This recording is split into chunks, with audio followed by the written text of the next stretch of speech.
Kenapa Gen Z sekarang ni nampak tua, Gen Y pula nampak muda? Kalau korang perasan, orang yang lahir tahun 80-an, 90-an ni, muka mereka stay nampak muda, nampak fresh. Walaupun mereka dah masuk umur 30-an dengan 40-an. Tapi Gen Z sekarang ni baru umur 20, muka mereka dah macam 30-an, 40-an, macam umur orang, pok orang. Kenapa jadi macam tu? Sebenarnya, gaya hidup dua generasi ni sangat-sangat berbeza. Gen Y dulu, mereka tak berkiblatkan social media pun. Mereka ni balik sekolah tengok TV. Kalau petang pula main tuju kasut. Lepas tu malam tidur awal. Tak ada pressure langsung nak update story 24 jam. Tapi Gen Z sekarang ni hidup dalam dunia yang tak pernah berhenti.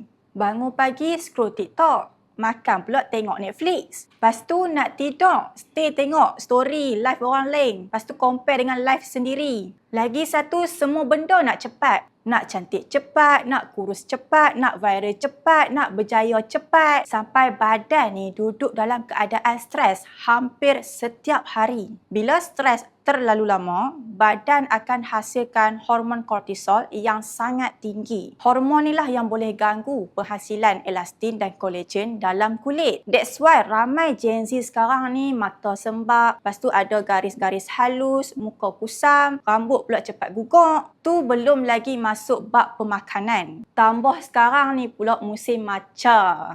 Tinggi gula tu. Bila gula ni diambil terlalu banyak, badan akan alami proses glycation. Bahasa mudah dia, gula ni bertindak macam gam yang rosakkan kolagen dalam kulit tu. Bila kolagen rosak, kulit ni hilang keanjalan dia. Mudah breakout dan nampak lebih cepat aging. Dan satu lagi, trend makeup sekarang ni pun main peranan juga. Heavy contour, full coverage foundation, makeup tebal hampir setiap hari. Makeup ni tak salah pun. Tapi bila kulit ni terlalu kerap ditutup tanpa penjagaan yang betul, skin barrier boleh jadi lemah. Memang tak dinafikan ada je yang jaga kulit dengan skincare. Tapi actually kulit ni juga perlukan nutrisi dari dalaman. Contohnya, biotin. Biotin ni bantu sel kulit hasilkan tenaga untuk proses repair dan penghasilan sel baru.